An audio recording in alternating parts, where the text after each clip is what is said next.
Tertúlia. Meu boa tarde para todos e todas. Hoje é dia 27 de agosto de 2011, sábado.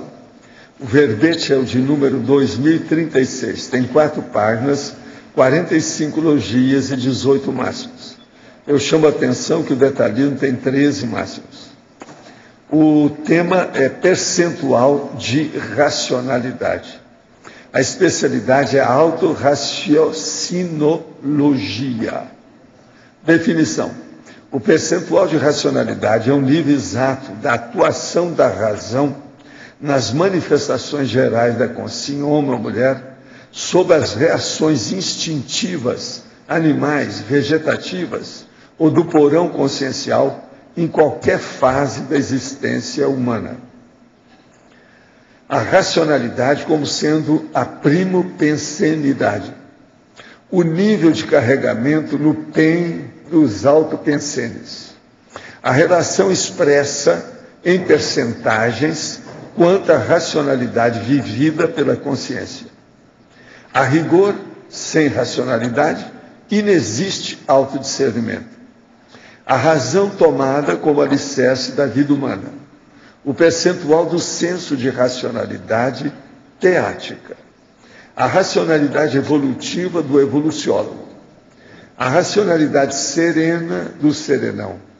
A racionalidade galáctica da consciência livre. O aumento inédito no percentual de racionalidade no extrapolacionismo parapsíquico. O grau de racionalidade aplicada ao auto-parapsiquismo. A máxima racionalidade humana exemplificada anonimamente na serenologia. Agora, na remissiologia dos 15 itens nós destacamos autorraciocinofilia, complemento da descrenciologia, irracionalidade religiosa, racionalidade paracientífica e razão superior. Frase enfática. O percentual de autorracionalidade especifica a abrangência do autodiscernimento do micro-universo consciencial em todas as instanciações intra- e extrafísicas a qualquer tempo. Qual o percentual de racionalidade das manifestações existenciais promovidas por você? Alcança mais de 51% das automanifestações? Agora, questionamento. Sou intermissivista segundo o teste extraído do livro 700 Experimentos da Conscienciologia. Gostaria que o senhor comentasse sobre o curso intermissivo avançado, em que difere principalmente do curso intermissivo básico. O intermissivo básico são aquelas pessoas que ainda têm uma ficha evolutiva muito carregada do seu passado recente ou remoto. E aqueles que são do curso mais avançado é que já estão mais libertos, conseguem ter mais racionalidade e eles são mais soltos, mais livres para chegar a conclusões. Então esse já se pode entrar com esses temas que nós falamos aqui do curso mais avançado, principalmente na área, por exemplo, estudar os detalhes de parapsiquismo que nós falamos aqui. Esses fenômenos, essa situação toda, processo de evolução que a gente tem, esses debates que nós temos aqui, isso já é do segundo curso. Porque extrapola a pessoa em si, já está na área da coletividade, da grupo karmologia. O senhor não tem vontade de ir até Natal e conhecer fisicamente a Rosa dos Ventos? Aqui, vem cá, isso aí chama pergunta ingênua, viu? Eu já estive lá, já dei curso, já vi fora do corpo a Rosa dos Ventos, tudo isso. Sentir a presença física do serenão não seria uma grande experiência que poderia até ser publicada em futuro livro? Sim. Olha, quem manda é o serenão. Eu não vou forçar a barra dessa. Senão eu ia ficar de atalaia, de tocaia, para ver, por exemplo, o australino. Entende? Que eu sei até os lugares que ele aparecia, etc. Tal, eu posso ir lá. Mas eu não faço uma coisa dessa. O serenão não sou besta, eu sou pré-serenão, mas não sou besta. Eu posso ser, vamos dizer, uma besta de trabalho, de coisa e tal, mas não sou uma besta do ponto de vista serenológico, né? Antisserenológico. Então, o processo serenão, a iniciativa é deles. Eu não avanço. Outra coisa, eu não fico olhando na mesa o que é que está debaixo do papel da pessoa. Isso é bisbilhotice. Eu não sou bisbilhoteiro. Eu estou na minha, com calma. Esse é terrível, o percentual de racionalidade. Tenho 15 anos e estou com mega foco na evolução e interassistencialidade, empenhando o EV da melhor maneira possível, com muito vigor. Gostaria de saber qual a técnica que o senhor indica para estar fazendo em prol da dispersidade. Ainda não faço TENEPS, mas tenho muita vontade de começar. Olha, seria bom você entrar em contato com a Sinvex o mais depressa possível. A Sinvex você pode ajudar aí. Agora, ele aqui não está falando de onde ele é. Ele não fala de onde é. Mas aqui é a Sinvex, ele deve entrar. Entre em contato com a Sinvex, tem todos os dados aí na internet. Olha lá, a Sinvex. O senhor fala da importância de escrever. Pergunto, se tem notícia de algum serenão, evoluciólogo, amparador, que escrever algum livro ou livros. Se positivo, quais ou quais seriam eles? O reurbanizador planejou a ressoma dele por 900 anos. Viveu 30 e poucos em corpo de idiota. O senhor comentou que era para provar a supremacia da consciência sobre o corpo. Pergunto, para quem? Já que os serenões são apenas teorias sem comprovação. Ô, companheiro, aqui, ó, mais um ingênuo. Hoje é o dia dos ingênuos. Sabe o que é? Está soprando as lufadas hoje. Hoje não é dia da mega euforização. É dia do trambique. É dia da barulhada. É o furacão dos Estados Unidos, etc. Furacão de New York. Hein? É o dia do psicólogo, então. Tá certo.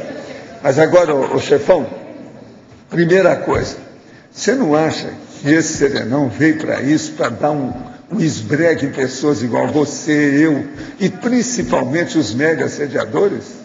Já pensou? Ele chegar para o mega assediador daquele jeito, depois ele domina tudo com energia, e o cara fica desse tamanhozinho. Como é que fica? Pensa bem nisso. Agora, sobre eles terem escrito, tem muita gente que escreveu um livro bonito por aí afora, mas você sabe, isso dura pouco, depois tem que vir em seguida. De modo que, vamos escrever, olha os livros que você vai escrever aí para a gente ver como é que fica. Na pensenologia, página 41, poderia nos explicar com detalhes a racionalidade como sendo a primo-pensenidade. Primeiro, primo-pensenidade significa que a pessoa tem gabarito de sabedoria, de poder e de racionalidade. Por isso que é a primo-pensenidade, que ela criou esse negócio todo, alguma causa básica ali. De modo que a racionalidade não tem jeito, é a base de tudo.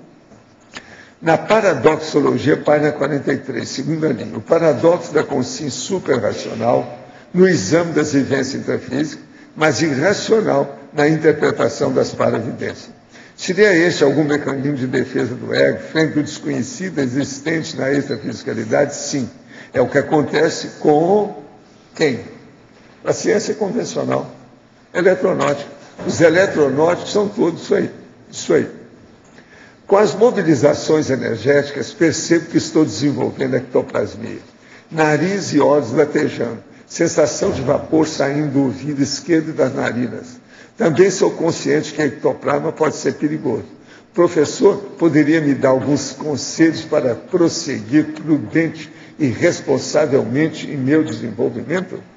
Primeira coisa é o seguinte, olha a ectoplasmia para ajudar os outros, para fazer interassistencialidade. E esqueça o resto.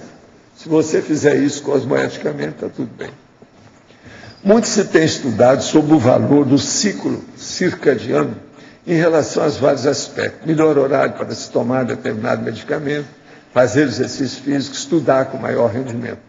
Poderia nos ampliar o ciclo circadiano aplicado com racionalidade? Sim. Seria bom você ver um verbete que eu já escrevi que chama turno mental somático, não é isso? É tudo intelectivo. Vale a pena ver. Como funciona o princípio da prioridade compulsória na principiologia?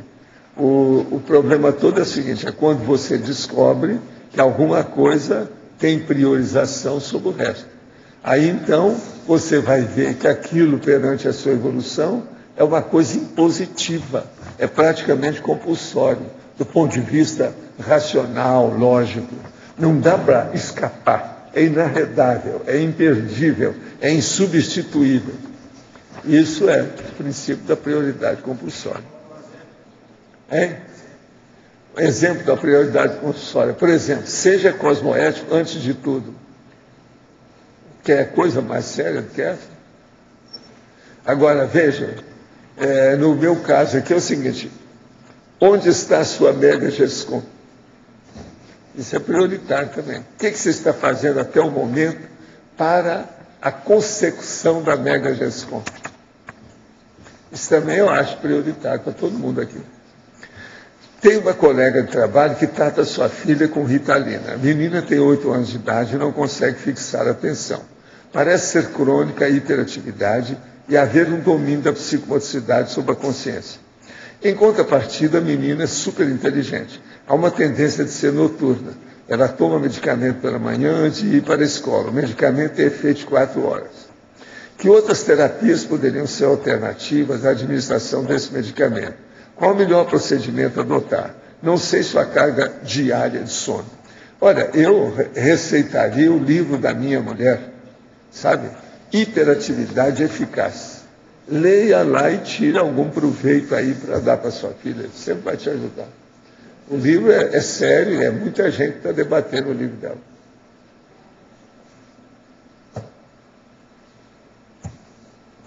Agora, voltando ao percentual de racionalidade, nós estamos aonde aqui? Com vocês. Eu sei que esse verbete não é para vocês, mas a gente precisa estudar.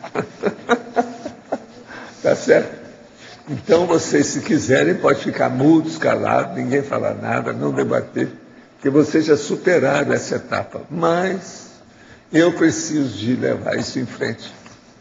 Sabe, eu ainda preciso do percentual de racionalidade. Se vocês não precisam, eu preciso. Comparando os dois paradoxos, Sim. Aí eu fiquei me perguntando, queria que o senhor me ajudasse a pensar. O paradoxo da racionalidade científica convivendo com as crenças infantis no cientista beato, aquele então, que carrega a imagem da Nossa Senhora de barro. Então, o paradoxo da consciência super-racional no exame das vivências intrafísicas, mas irracional na interpretação das paravivências. Então, qual é a causa que leva o indivíduo? Da Sizekop. Qual é o fato principal assim que leva o indivíduo da ciência convencional? Tender à religião, a carregar o santo de barro e a não interpretar o parapsiquismo. Por uma besteira que ele fez. Então ele entra na igreja católica para ser absolvido. Aí ele se sente melhor. Mas é irracional. O que você quer? Então, é o ego dele, então, é isso? Quase sempre uma pessoa O que falta? Ele é tíbio, ele é débil, ele é frágil. Ele não quer entrar nele, né? Vacilão. Quase sempre ele é vacilão. Por isso que ele é desse jeito. Porque admitiu o Agora, parapsiquismo... tem outra coisa. Às vezes é um negócio que a pessoa faz, devido à indústria que ela participa, o chefão da pessoa, alguém na família que ele quer receber herança, alguma coisa nesse sentido, então ele entra ali como um cordeirinho. Porque professor Valdo, olha,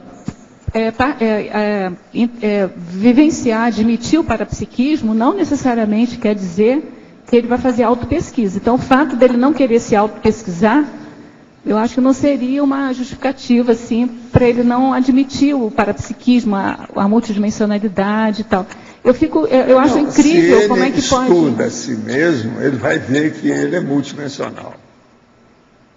Não tem jeito de escapar disso. Então, estudar a si mesmo seria o caminho para chegar lá. Quem estuda a si mesmo chega no parapsiquismo, que a consciência é parapsíquica. Tá. Ele é multidimensional. Então, ele não chegou lá porque... Não. Entendi. O problema todo é esse. O percentual de racionalidade dele é baixo, é pequeno. Entende? Não é alto.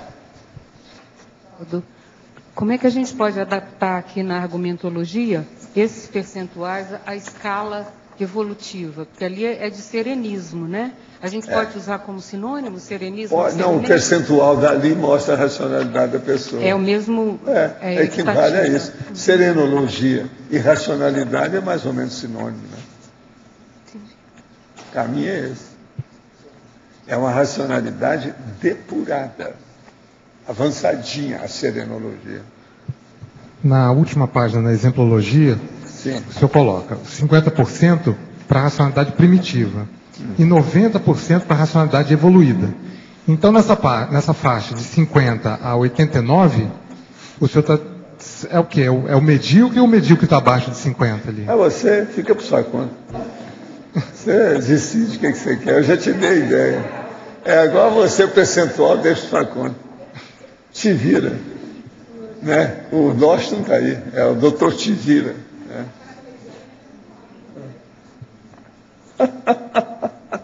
Você agora escolhe o que você acha. Eu dei a ideia, né? A pessoa pensar. Né?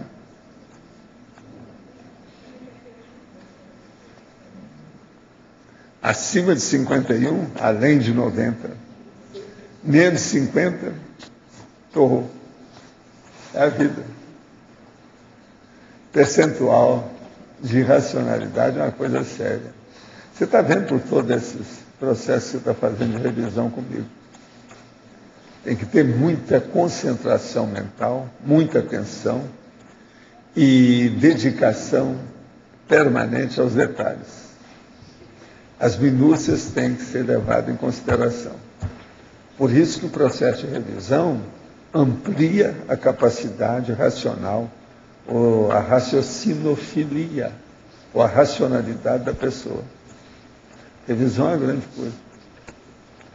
É preto no branco, é matemático, é aritmético.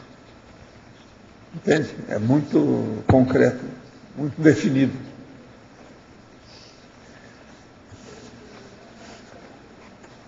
O que é esse valor?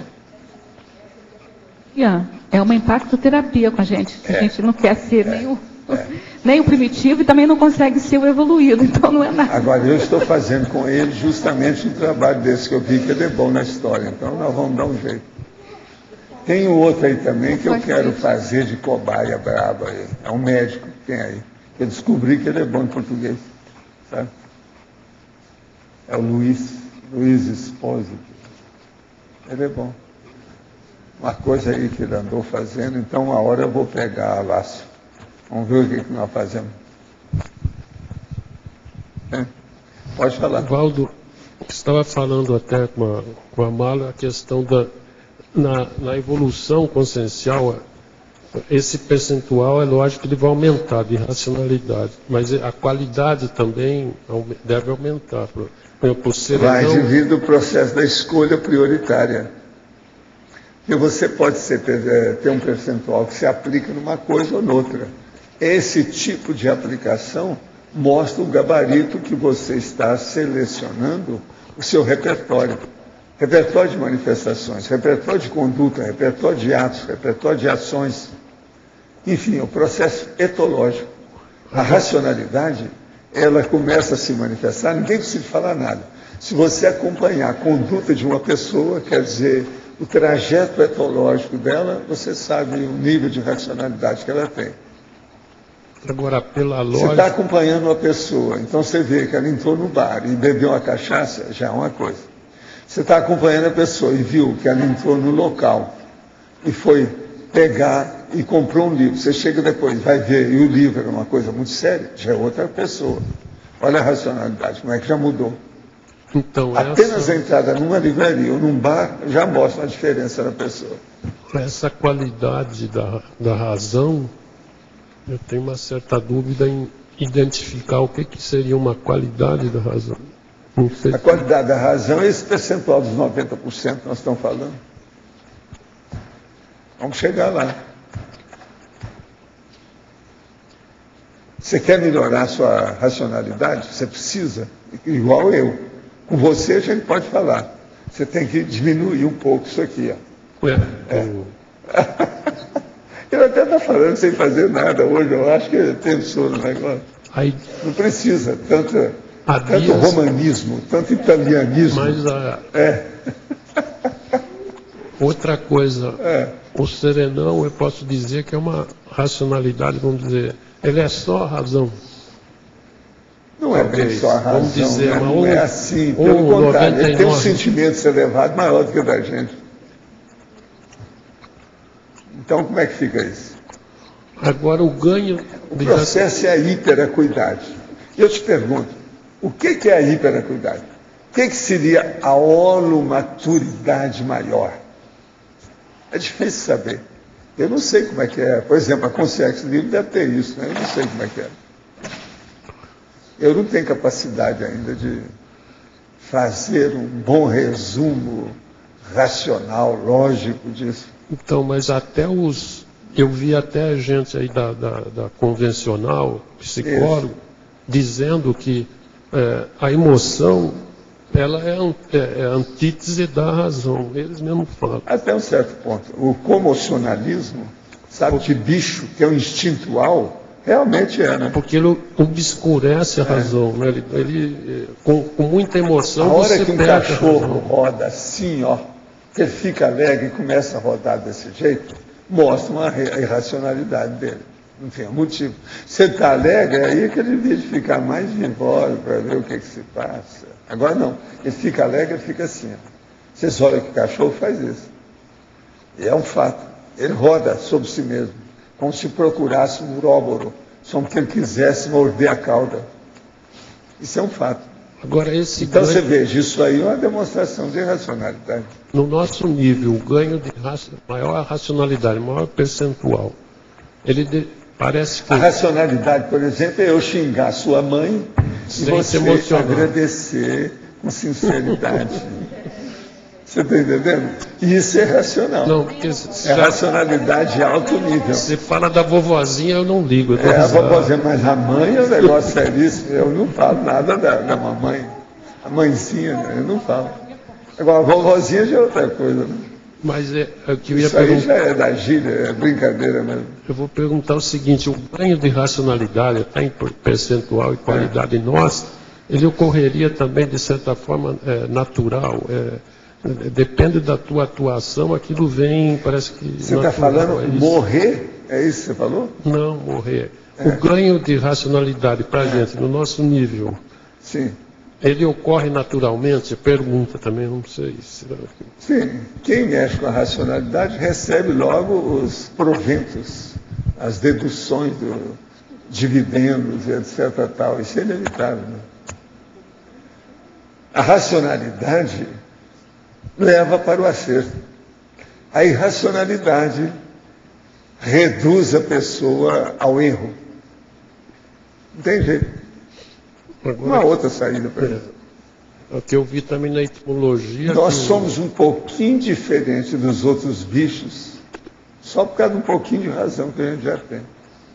E o termo racional, agora me reportando a Rosa, ele é o que serve para contar. A raiz desse termo é da matemática. Pois é, mas agora veja, o chimpanzé, o orangotango, tem 2 ou 3 percentuais genéticos diferentes da gente. Mas agora a nossa racionalidade, nesses 2%, é imensa. Ó. É difícil colocar um percentual aí nesses 2% de diferença. É muito superior ao processo do chimpanzé. Tem que pensar nisso. Como é que fica? De modo que temos que usar o nosso cérebro com racionalidade. Isso é que é o caminho. Em relação ao tema racionalidade, que poderia falar sobre a irracionalidade americana. Isso aí nós todos já falamos. Ó. Eu não quis ficar lá. Já fazem mais de 40 anos que eles queriam me comprar praticamente de uma maneira imperdível. E eu não quis ficar lá. E eles falaram assim, você vai voltar para aquele país das bananas? A República das Bananas? Eu falei assim, sim, é o meu país da aventura, mas lá eu tenho mais liberdade do que aqui. A exaltação dos soldados americanos, os custos absurdos das suas guerras, a falta de investimento por parte deles na instrução, educação ou assistência real no Oriente Médio. Há novos líderes se formando nas últimas décadas com visão contrária aos extremistas. Hoje, na própria Índia, temos novos expoentes que combateram o regime de castas e crendices insanas. Está chegando. Sabe por quê? As Conselhos estão fazendo muito esforço. Então é preciso de haver um contraparte, né? Para contrabalançar. Então já tem gente aí. Tem até aquele homem agora na Índia que está bancando o novo, né, Gandhi. É o novo Gandhi. Poderia aprofundar na binomiologia, página 42, segunda linha. O binômio patológico, menor percentual de racionalidade, maior percentual de equívocos. Aplicado ao processo de escolha do parceiro para compor uma dupla evolutiva, sim, isso tem demais. Mas aqui a falta de racionalidade é devido ao problema emocional, que a pessoa vai na onda da paixonite aguda, que esses dias nós já falamos aqui. Então, a escolha do duplista tem que ser feita urubu-servando o convívio com o objetivo da evolução. Sem isso, a pessoa vai errar. Por isso chama dupla evolutiva. Não é dupla de carteado, não é dupla de, vamos dizer, de Olimpíada, não é dupla de esporte, não é dupla de lazer, é uma dupla evolutiva. Em tertúlia anterior, o senhor disse que ao cursar medicina tinha em mente especializar-se em psiquiatria e acabou mudando de ideia. Poderia comentar o porquê dessa mudança? Pode comentar sobre a psiquiatria em relação ao heterassédio e à desperticidade? O psiquiatra trabalhando em grande hospício, tenepsista e com domínio energético, pode trabalhar como fulcro de desassédio naquele ambiente? Ou tentar trabalhar com desassédio em hospício seria trabalho de Sísifo? Não, o que eu quero dizer é o seguinte: eu tinha ideia, mas eu não conhecia a psiquiatria. Quando eu fiquei conhecendo a psiquiatria, eu também fiquei conhecendo a antipsiquiatria. Então, estudei de um lado do outro e fui assistente do meu professor.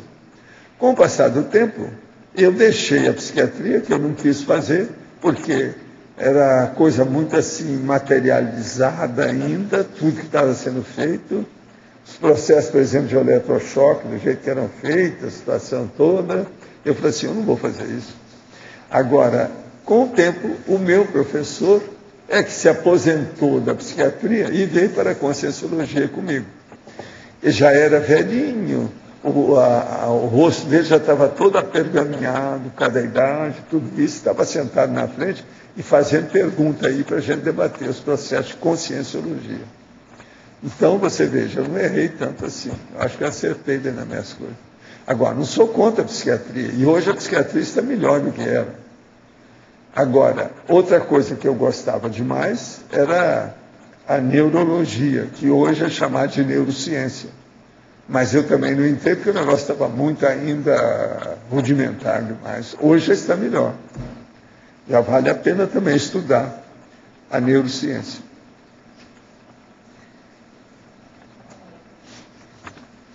Falar do papel do extrapolacionismo nesse upgrade da racionalidade, que ele já é assim uma espécie de um vislumbre de alguma coisa que a gente já poderia estar alcançando. Você pode comentar? O extrapolacionismo ele sempre traz um nível de maior racionalidade do que aquele nível que a pessoa já alcançou por si mesma.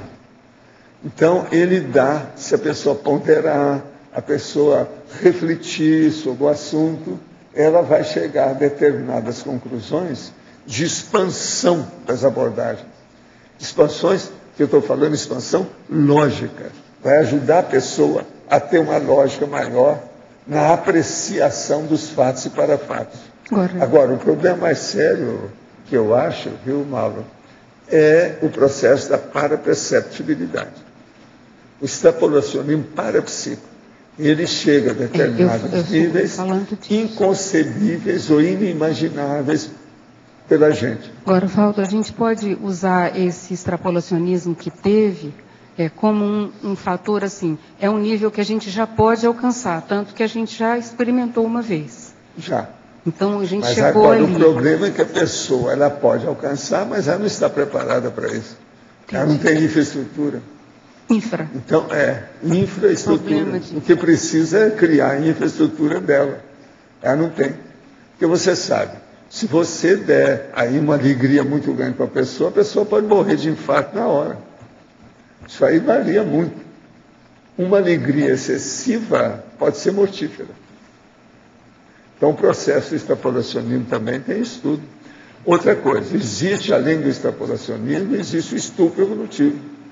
As consciências evoluídas, elas olham muito isso. Elas estão de olho nessa situação. Isso também é muito sério. Corvaldo, como é que a gente faz para sustentar uma coisa assim que mais duradoura, por exemplo, um extrapolacionismo que durou algum tempo, até meses? Eu penso que colocando a cosmoética no assunto. É ver se a sua conduta, os seus atos, o modo de se manifestar, se você está com uma incorruptibilidade avançada. Então tem uma adequação nesse período agora. E eu penso que o melhor mesmo aí é ver a incorruptibilidade cosmoética. Então, por exemplo, o CPC é o caminho aberto para se chegar aos extrapolacionismos mais avançados e evoluídos possíveis. É o CPC. Por isso que a gente fala tanto aqui, entende? Nesse processo da cosmoética da pessoa. Eu penso que é por aí que nós temos que pensar. Não tem jeito. É uma saída, sabe? Agora, a inteligência do embasamento do Código Pessoal de Cosmoética, objetivando a completude máxima da racionalidade atual. Ó, aqui tem uma bela síntese que eu coloquei. Essa aí é terrível. É a base do CPC. Professor, Sim. existem diferenças percentuais de racionalidade entre o cérebro, o paracérebro e o mental soma? Não. Quanto mais evoluído seja o seu raciocínio, mais você está caminhando para o paracérebro puro. Entende? Que seria o mental soma. Quanto mais. Então, por exemplo, uma pessoa que tem maior racionalidade, de uma maneira libertária, universalista, de mega fraternidade, praticamente ela está sendo dirigida o tempo todo pelo paracérebro. O subcérebro abdominal, de bicho instintual, zoológico, vegetativo, já acabou. Essa pessoa, o que predomina nela é isso. Por exemplo, Agora, isso é muito difícil. Agora, é muito difícil por quê? Porque a gente tem que viver fazendo assistência aos outros. Esses outros que nós falamos que são os assistidos, têm todos os níveis de irracionalidade. E você tem que conviver com aquilo. Agora, por exemplo, a coisa melhor que tem é uma comunex evoluída, que você vai para lá e a atmosfera, o holopensene é sempre racional e positivo. Tudo equilibrado, tudo de ampla e total, permanente, onipresente harmonia. Ali não tem influência. Aqui não. É mega assediador que você tem que tratar, esse negócio todo. Só da gente conviver com isso já mostra que nós não temos uma racionalidade tão grande. Porque se tivéssemos, nós seríamos tipo serenão. O serenão não vai querer conviver abertamente com os outros, porque a hora que ele mostrar o nível elevado dele, ele vai fazer mal para a pessoa que está tão baixa. Sabe como é que é?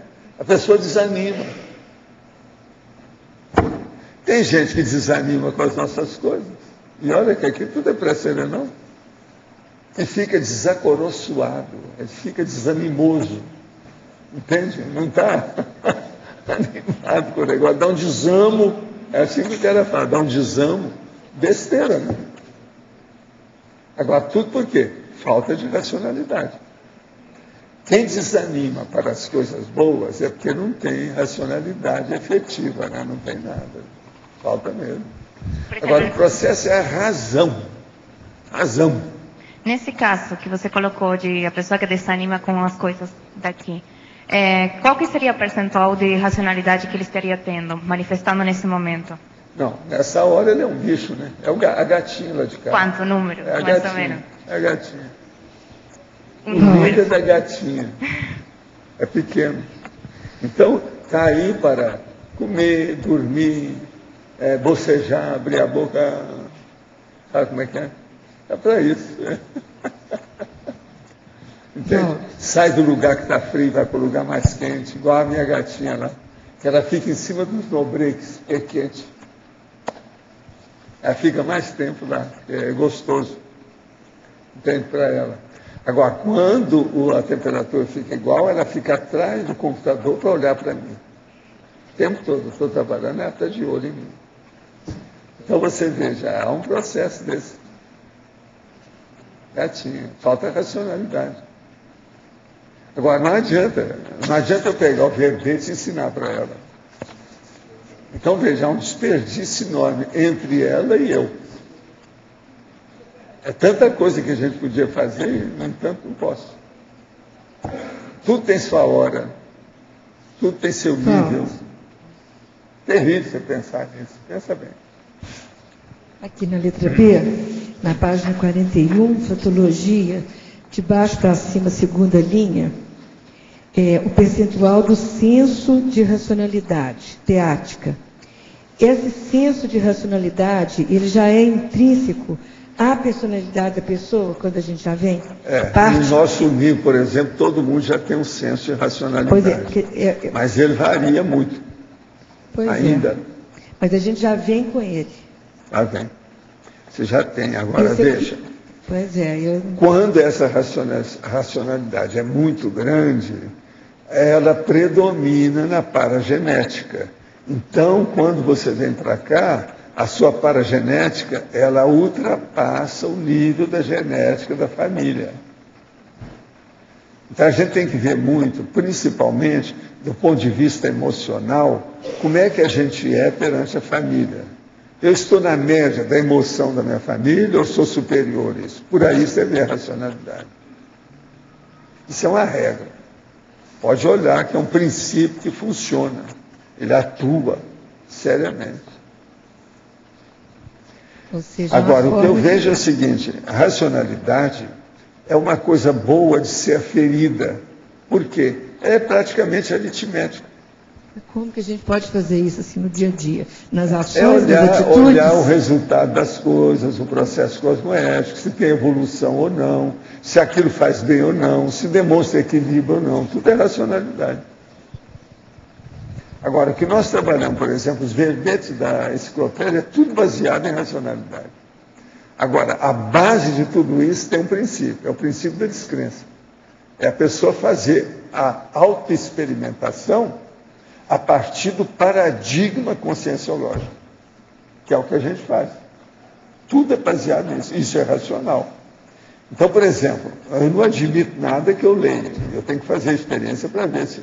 Às vezes eu vou ler uma coisa, eu já fiz experiência daquilo, já comprovei. Então, me dou, não tem novidade nenhuma. Bateu, acabou, está igual. Então não resolvo, eu já posso ler outra coisa. Aquilo não me interessa mais, já ultrapassei esse nível. Você acha? Então, é a vivência. O processo é a vivência, é a prática, a vivência do problema. Agora, a verdadeira racionalidade é justamente a vivência daquilo. Não é só você ponderar. Isso é uma boa equação. É uma boa solução para você saber das coisas. Mas o ideal é a vivência do processo. Por isso que eu falo, eu já dou todas as dicas, nós já temos as técnicas para tudo isso. Estado vibracional é a base de tudo, eu falo. É a gazua, a chave geral, abre todas as portas.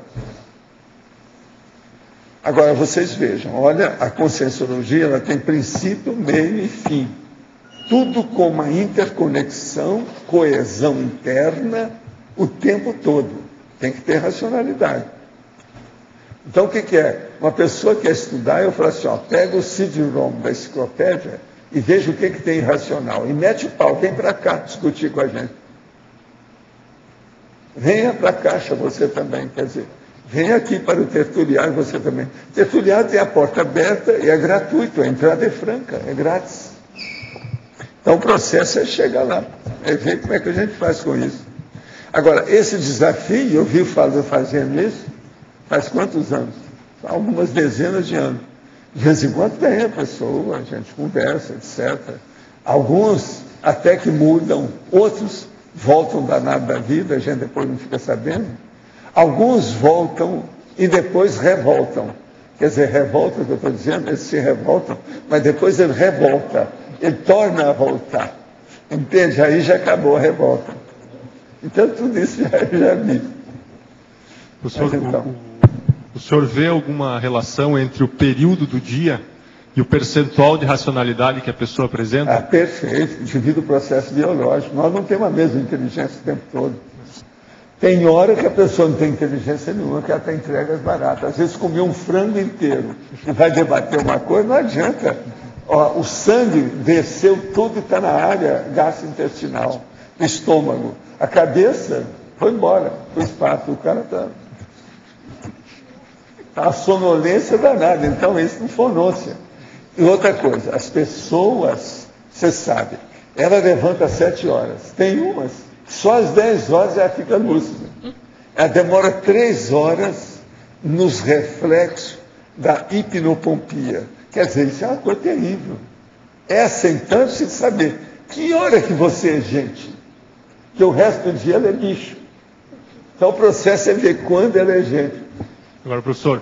Agora, uma boa parte das pessoas, geralmente, elas são mais lúcidas depois que elas se despertam algum tempo, lavar o rosto, comer alguma coisa, e depois que elas tiveram, antes disso, até o terceiro sono. Então, ela passou pelo sono teta. Aí ela está mais descansada, está tranquila, etc. Aí ela pode raciocinar melhor. Outra coisa, a memória, aí nesse caso, é o ponto mais alto que a pessoa tem. Que ainda não embrulhou o meio do dia. Você está entendendo? Porque senão, vem um telefonema, vem uma pessoa que fala, vem a outra coisa que acontece, a interferência disso, a interferência daquilo, pronto. Ali ela já entrou no, entende? O torvelinho da situação. Agora, professor, o senhor acha que, especificamente nesse caso, que a pessoa dorme uma longa quantidade de tempo, teria, assim, alguma relação da pessoa ter uma projeção, por exemplo, volta à procedência extrafísica, ou se conecta mais com a dimensão extrafísica e volta para a racionalidade? O processo de projeção aí é outro fator que tem que examinar. São outros 500. Tem que examinar como é que fica em cada um. Tem projeção que, às vezes, ela pode ser pesadelar, em vez de ajudar, piora. E tem outra que pode ser de alto nível, e a pessoa vem com a corda toda. As minhas, nessas últimas décadas da minha vida, quando eu chego no meu sono, às vezes eu estou com um negócio, eu já preciso deixar tudo à mão, porque eu só venho com aquela ideia fixada, até colocar no papel. E aí, professor?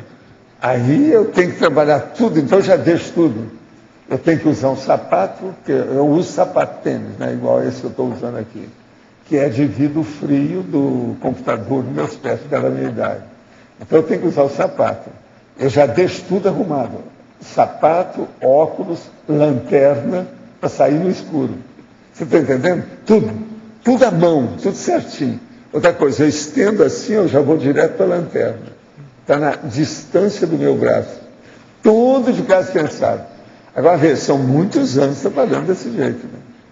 Agora, o pior da história não é isso, não. O pior da história é a hora que eu não posso nem sair. Eu tenho que escrever ali, em cima. Porque às vezes são 3 assuntos que eu não posso esquecer. Então eu já venho com 3 assuntos, tudo engatilhado. Preciso dar um jeito. A hora que eu coloco no papel, aí eu relaxo. Não, aí eu posso ir com calma agora. Vamos com calma. Professor, porque eu tinha assim um pensamento que o período da manhã, por ser logo após que a pessoa acorda, influi mais, a pessoa está raciocinando melhor. Pois é, o que eu estou falando. Sim, uma boa parte das mas, por exemplo, se a pessoa, como o senhor, tem uma rotina diferenciada, o senhor às vezes acorda do sono, pode ser 8 da noite e a racionalidade está funcionando. Não, eu às vezes vou dormir 7h30 da noite. Ontem mesmo eu fiz isso, 7h30 da noite, vou dormir. Agora, às vezes, 2 horas depois eu acordo aceso com 3 ideias. Eu vou trabalhar às vezes até 1h da manhã. Eu mudo todos os meus horários. São os fatos que orientam a pesquisa. Eu não sou, assim, totalmente rígido, matemático, em todos os horários, com um minuto bonitinho. Não, eu não sou. A minha máquina é um pouco flexível. Está entendendo? Isso é a linha de montagem. A minha linha de montagem tem altos e baixos. Depende da necessidade, o que tem. Entende? São várias pistas. Esse é um caminho. Agora, por exemplo, essa noite eu fui dormir 7h30, acordei 00:30. Eu dormi bem, está entendendo? Logo em seguida. Fui trabalhar, fiz um monte de coisa que eu esperava fazer tanto uma noite só. Agora, lá pelas 6 horas, eu fui deitar um pouquinho. Daí a pouco era 7h30, eu já estava de pé de novo. Entende? Para trabalhar, para fazer as coisas. É que quando você está muito endereçado em alguma coisa, você está muito ali, a motivação é muito grande, você não pode deixar aquilo, fica imperdível. Você tem que levar aquilo que você está fazendo. Como eu estou fazendo uma coisa complicosa, que eu nunca tinha feito, do modo que está aí nesse nível, eu dou tudo que eu tenho para ver o que dá. E vale a pena você ver o resultado, né? Sempre ajuda. Vale a pena. É o jeito. Volta no ar. Como você vê essas consciências igual Rousseau e Voltaire, que tinham uma racionalidade assim, inquestionável, e ao mesmo tempo eram levadas pelo emocionalismo também bem exacerbado? É porque eles não distinguiam o prioritário. Faltava priorização das coisas. Mesmo nesses dois? Eles levavam a coisa ali, empurrando, do jeito que eles achavam que era racional. Mas não tinha prioridade. Se tivesse prioridade, a primeira coisa que eles tinham que pensar é o seguinte: o que acontece com a gente e a evolução da gente. É um negócio que eu vivo falando aqui. Evoluciologia é sinônimo de conscienciologia. Eles não tinham o processo do nível evolutivo. Agora, havia um processo emocional. Isso aqui é o pior. Por exemplo, o próprio Rousseau. É a mania da pessoa de defender seu ponto de vista. Um ponto de vista inabalável. Isso aí é que é o mais difícil da história. Ele teve isso. Isso aí piorou a vida dele. E como você vê assim, esses mega assediadores que têm uma visão bem fixada de multidimensionalidade, sabe que existe outras vidas. Aí vidas, é teimosia, né? Mega assediador. Eles são racionais. Se é teimoso, é o Stabarne. Ele não tem visão, aquilo está obnubilado. Mas teimosia em quê? No passado dele? Teimosia do ponto de vista, aquilo que ele acha, alguma emoção que ele tem, alguma coisa que ele achou que é um desaforo, quase sempre é isso. É um processo de mágoa, ressentimento, melindre, suscetibilidade, besteira de criança. Mega assediador, antes de tudo, é uma criança enfant gâté. Sabe em francês o que significa isso? Enfant gâté evolutivo. Quer dizer, no caso, involutivo. Mas é a criançona, crianção. Essa é a verdade. Então a gente tem que tratar com muita tranquilidade, igual um professor, um pai, um médico, um preceptor, ajudando aquilo que pode, sabendo que é uma criança que você está lidando. Não tem jeito. A mesma coisa são esses criminosos. Olha lá o Datena e os criminosos que aparecem. É tudo a infantilidade da Datena. Cada tolice, mas imensa. Ele mesmo fica bobo e fala, me ajuda aí, ou toda hora está falando isso. O negócio não é fácil, o desespero que ele tem de ver as bobagens das pessoas. Realmente. Poderia ampliar na Principiologia, página 42, o último item, o princípio da cognoscibilidade relativa ao nível evolutivo. O problema todo é o seguinte: dependendo do nível evolutivo, que é aquilo que a professora Amado perguntou, daquele estágio que a pessoa está, aquele percentual equivale ao nível de cognoscibilidade, ou seja, de racionalidade dela, que é o conhecimento racional, conhecimento lógico, a cognição lógica. Isso então equivale. Então, por exemplo, quando nós falamos, nós somos 50% serenão, é porque nós temos 50% da razão que o serenão tem. Na parafatologia, página 41, terceira linha, o grau de racionalidade aplicado ao autoparapsiquismo. Poderia aprofundar? Sim. O problema todo é a gente procurar ver no parapsiquismo o que você faz com isso. O que você faz com o seu estado vibracional? Qual é a meta, o objetivo da aplicação que você tem das suas energias? O que você faz com isso? Isso aí mostra a sua racionalidade. Tenho 36 anos, moro no Rio de Janeiro e sou tenepsista há 1 ano e 4 meses. Entro em EV com facilidade, escutando músicas folk chinesas, principalmente as instrumentais, e também com músicas celtas. mas não com a mesma intensidade. Seria retrocognição? O senhor pode comentar? Olha, música folclórica geralmente ajuda em retrocognição. É tanto que a gente usa sempre isso aí no laboratório das retrocognições. Agora, no seu caso aí, quer dizer que tem os processos druídicos, ou, se você quiser, franceses, celtas, e tem o processo chinês. Isso tudo é o passado. Mas veja, quem é que não tem isso? A maioria tem. Mas no passado nosso sempre tem essas coisas. Poderia aprofundar na fatologia, página 41, penúltima linha, a racionalidade serena do serenão. Sim, o processo todo é o seguinte, a racionalidade dele. Ele não erra mais do jeito que a gente erra, esses erros bobão, ou bobinhos, ou superficiais até, que a gente tem todo dia. Ele não tem isso mais. Então ele supera a situação, já domina os processos.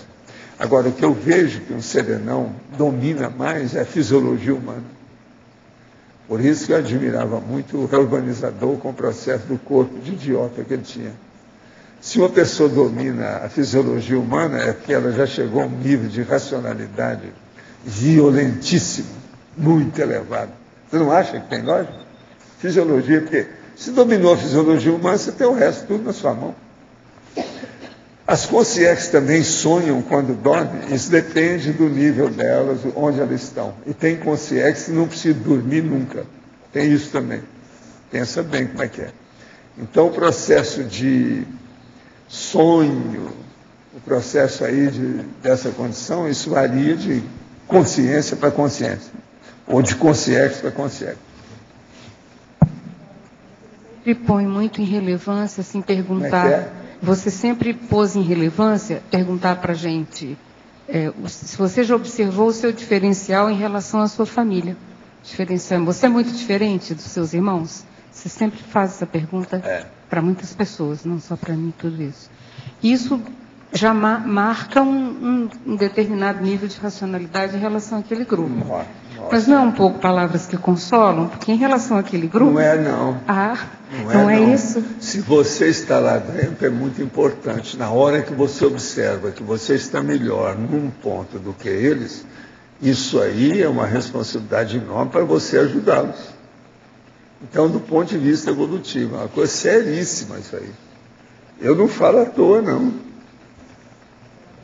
Tem que ajudar, tem que fazer uma assistência. Você entrou ali para isso. Então, os primeiros assistidos seus não são da TENEPS, são os seus familiares. E quanto mais próximo a você, maior a necessidade. Agora, veja, o tanto de gente que você conhece por aí, que nós todos sabemos, que está brigado com um monte de gente da família. Esses não conseguiram nada, eles não estão fazendo assistência para ninguém, porque se brigou com a família toda, como é que fica? Como é que vai? Se a família nuclear não conseguiu sair bem com ela, ele vai fazer com qual? A segunda família, a terceira família, o próximo, o alheio, o outro? Isso aí é terrível você pensar. Por isso que eu falo aquele negócio da dupla evolutiva. A dupla evolutiva é uma pinguela. É uma ponte inicial para a pessoa alcançar um outro continente da para-humanidade. Então aí é outra situação, é a mega fraternidade. Agora, se ela não consegue arranjar nenhuma pessoa para ela conviver mais ou menos, como é que fica? Tem alguma coisa muito errada. E ela está desfalcada já no início. Ela está no raso. Não tem jeito de prosseguir mais com isso, como é que fica? É um senhor problema.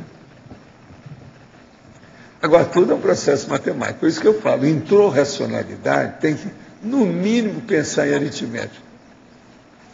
Tem que ter. Professor, está aqui no B. Eu queria voltar para aquele ponto do grau de racionalidade. Olha, gente, ela vai falar hoje. Não, ela vai falar hoje. Depois de não sei quanto tempo, etc. A Mi vai falar alguma coisa.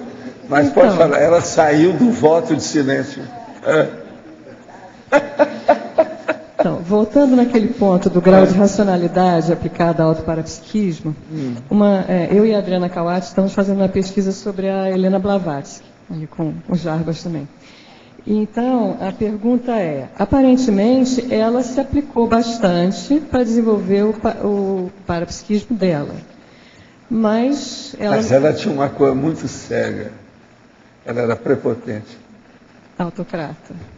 Monárquica. Ela era muito prepotente em certas coisas. Ela achava que era o máximo. Só o negócio dela fumar charutear, já é uma grande coisa. Terrível, Blavatsky. Pois é. Mas ela queria ser prepotente, ela queria ser o máximo. Agora, o maior erro dela foi cortar, dentro da teosofia, que ela fez tanta força, o parapsiquismo. Pois é, eu já vi você falando ela não confiava em ninguém. Como assim ela cortou? Ela cortou, ela não permitiu que os teósofos fossem trabalhar com o processo de parapsiquismo. Ela anulou isso, praticamente. De certa forma, pelo que eu entendi, isso que eu queria tirar essa dúvida, né? Porque hoje mesmo eu ela falava só confiava no parapsiquismo pessoal dela. Pelo que eu tive viu sessões de materialização em Paris. Tudo na época do Allan Kardec. Pois é, ela começou com a teosofia em 1875.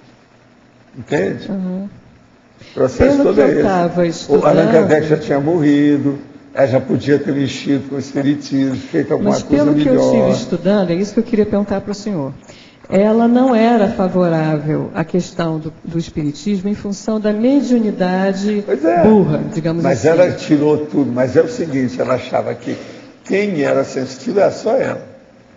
O resto ela não confiava em ninguém. Mas não era porque ela achava... E outra coisa, a sensibilidade dela era um pouco sincrética, tipo Umbanda, Quimbanda, Catimbó. Era muito esse negócio de fumar charuto... Agora, havia alguma vez, que dá a entender o livro, pelo menos que eu estou lendo, que ela seguiu a linha dos orientais, que eles achavam que haveria um plano superior, que era besteira que ficar querendo entrar em contato com consciências E ela também copiou os textos antigos de todo mundo, fez vários livros, tudo de cópia dos outros. Tal. Sim, mas ela nunca disse que não era cópia, né? De qualquer maneira, ela estudou. E ela nunca disse que não era cópia. Desveilada, unveilable. Aquilo é impressionante. Então. Tem muita coisa ali, mas é tudo cópia. Sim, mas ela mesmo... não é nada dela. Mas ela nunca disse que era dela, ela sempre disse que foram trazidos os textos. Não, o povo mete o pau nela, porque acha que ela publicou muita coisa como sendo dela. Agora, ela falava nos textos antigos, aquela coisa toda. Mas o ISIS é o negócio mais controvertido que tem. Essa aí foi uma das que eu andei estudando. O Zéfiro... O que tem? O Zéfiro acompanhou a Blavatsky? Não dava. Ela não permitia, por causa dos assediadores dela. Aqueles caras que apareciam para ela, tinha uns que eram assediadores. Aqueles eram assediadores? Bravo. Como é que era? Aquele cara que era o mais sério, que aparecia, tinha um que era bom. Mas tinha outros que não eram. Gente, presta atenção. Uma pessoa que fuma charuto, uma mulher, ela vai ter só benfeitor extrafísico? Raciocina. Tem chance? Então, vocês acham que é preconceito? Isso é um cara, Paulo, você está muito preconceituoso. Aí eu falo, e a vovozinha, do papai e da mamãe? E qual era o ponto que ela saía, né, do amparador para... Eu diria que era a primeira coisa, ela era um pouco dispersiva. Observa a dispersão que ela... Sim, domomania. Ela sofria de dispersão. Olha bem. Só ela, né? Ninguém, aqui mais ninguém. Né? Não, aqui mais ninguém. O povo aqui está todo consciente disso. Mas, por exemplo, ninguém poderia falar para ela que era dispersiva. Ela não admitia. Ela não admitia. Tem umas pessoas que trabalharam com elas que eram mais sérias. O Lead Bitter, muito embora sendo homossexual, aquela coisa toda, achava que ele era um clarividente até um certo ponto sério. Funcionava. A outra dona, que era lindérrima e da sociedade, ela também funcionava de alto nível, uma cabeça. Eu não sei quem é que era mais inteligente. Hein? A Anne Besant? Eu não sei quem é mais inteligente, se era Blavatsky ou se era Besant. A Besant era um negócio. Negócio essa dona.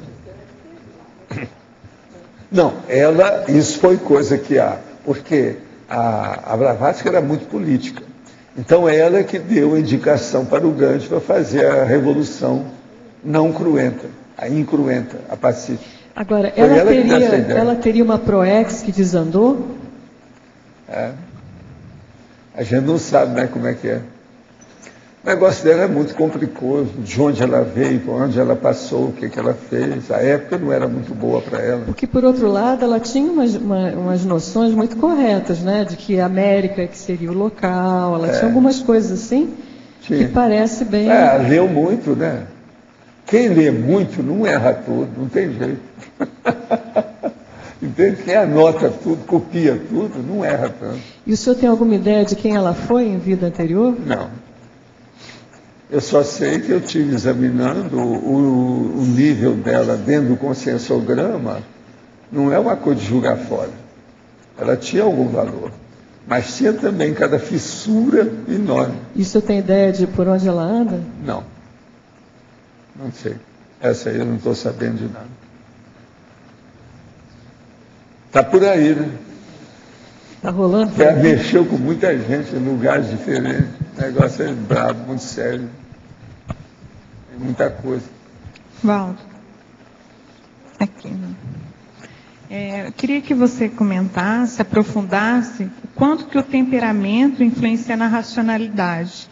Ou seja, é a racionalidade que vai domar o temperamento da pessoa. O problema é o seguinte, você tem que pegar uma pessoa e examinar, seja ela qual for.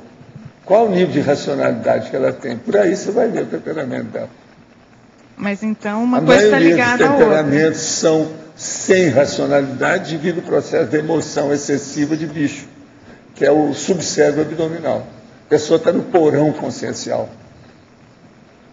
Então, o temperamento custa mudar porque a pessoa está temosa em cima de alguma bobagem.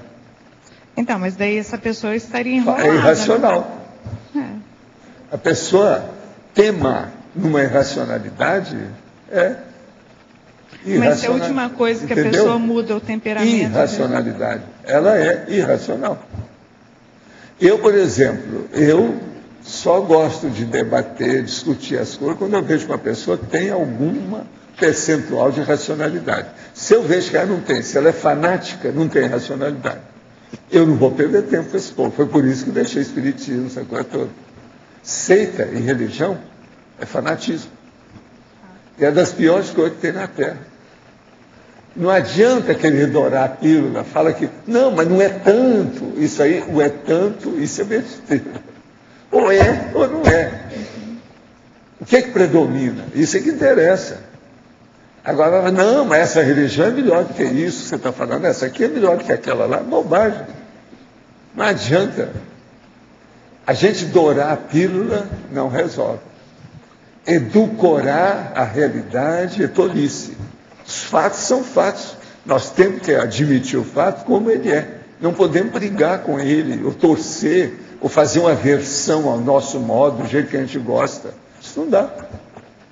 Então, a racionalidade é a pessoa que estuda, admite e vamos dizer, se adapta ao processo da razão dos fatos. Isso é que é importante. Então, o temperamento e a racionalidade caminham juntos, assim. Também, caminham juntos. E outra coisa, a irracionalidade é que caminha mais junto, atualmente ainda. O que caminha mais é irracionalidade. Valdo, qualquer traço de teimosia no temperamento já indica fanatismo, uma tendência ao fanatismo em alguma coisa, né? Mesmo que seja uma teimosia correta, que a pessoa está asseverando um princípio que é racional e lógico, se ela é muito teimosa naquilo e ela não tem uma certa flexibilidade de entender que o outro não está entendendo, ela está errada. Então o processo é muito sério, uma matéria de teimosia. O traço da teimosia, ele merece um aprofundamento. A flexibilidade é uma necessidade que nós temos que ter. Não tem motivo de ser diferente. Outra coisa, os fatos é que orientam a pesquisa. Se você não é flexível, você não vai seguir os fatos. Você fica, então, na interiorose e na priorismose. Aí, os erros vão ampliar de uma maneira absurda. Tudo piora. E é o que a gente vê por aí afora. As guerras começam por causa disso. É muita tolice. Porque a guerra ela começa devido ao poder que foi desvirtuado. É o processo político. E aí tudo pode acontecer. Então, a teimosia... Na hora que a pessoa tem um poder na mão e ela é fanática por alguma ideia, nós estamos perdidos. Sai de baixo. A tendência à teimosia com qualquer convicção faz um casamento que pode dar problema. Qualquer convicção. Não tem jeito. Seja ela a melhor de todas. E outra coisa, uma pessoa que não é flexível, ela nunca vai ter uma dupla evolutiva, uma duplista ou um duplista correto. Sempre vai dar problema. Não tem jeito. A flexibilidade é uma necessidade. E outra coisa, a imposição de pontos de vista não dá certo. Eu, por exemplo, eu defendo demais meus pontos de vista, mas eu não faço imposição. Se a pessoa não quer, às vezes eu não vou falar para ela se retirar. Quem vai se retirar sou eu. Por isso que é que eu fui marxista-dissidente em um monte de condições. Da universidade, do espiritismo, de opções de situações. Eu deixo para lá, eu não vou perder tempo com aquilo. Agora, o que eu vejo, Mauro, que é, vamos dizer, a vacina dessa condição, é mesmo a retrocognição. Quem tem retrocognição de certas coisas não vai querer cair mais nisso. Não dá. Você começa a lembrar das suas coisas de bicho, não dá não, não dá. Eu não vou ser bicho de novo, por favor. Tem paciência. Não dá. Então isso aí eu considero uma seriedade enorme o tempo todo. Estou com uma consciência aqui em casa que foi acessada pela manhã. Já tentou me agredir, estou tentando ajudá-la, conversando e segurando suas energias direcionadas a mim. É realmente necessário deixar em nosso campo esse tipo de consciência, ou o negócio é realmente não deixar sua influência, tentando mandá-la procurar sua turma? Olha, o problema é o seguinte, faz a evocação de um amparador para ele encaminhar. É por aí mesmo o processo de ajuda, conversa e tempo resolve, até um certo ponto, mas é você que está segurando a barra. Agora, fala com o amparador, eles tomam conta, encaminha a pessoa, ela não vai ficar perto de você. Agora, começa a exteriorizar a energia, que ela não vai sentir bem de ficar perto de você. Olha bem, o processo de energia, mesmo quando ela é boa, faz a refratariedade. Hoje está voltando no Brasil um dos piores eventos de luta, chamado Ultimate Fighting Championship. Parece que o evento nunca arrebatou tanta gente, tanta gente nesse país como agora. É o UFC que chama isso, né? A perspectiva é de que esse esporte, muito mais violento que o boxe, tenda a crescer cada vez mais. São as conselhos. O que o senhor tem a dizer sobre a crescente popularização desse esporte? De que modo a família Gracie pode estar enrolada karmicamente com a criação desse Vale Tudo? Não, eles já estão há muito tempo enrolados com isso, né? Inclusive aquele que era o velho, o patriarca da história, né? O Hélio. E tem os outros todos, Gracie, é um monte deles. Agora, o processo é que isso aí é consréu. Consréu precisa de ação, de movimento, de matança. Eles pensam assim. Elas pensam assim. De que maneira, na PENEPS, podemos estreitar o contato com o amparador sem fazer negocinho? Com bastante racionalidade e cosmoética. Né? Olha a boa intenção de assistência. Fui orientado a ler o livro Conscienciograma do início até o fim, tendo como resultado uma avaliação inicial geral. Eu estou usando essa estratégia de estudo também no livro 700 Experimentos da Conscienciologia, antes de ler analiticamente um experimento por dia, como era a minha ideia inicial. Poderia comentar sobre a melhor estratégia de leitura desses livros, incluindo também o Tratado de Projeciologia? Qual o melhor autodidatismo teático para estudá-los, tendo em vista a organização do tempo e os fazeres mundanos?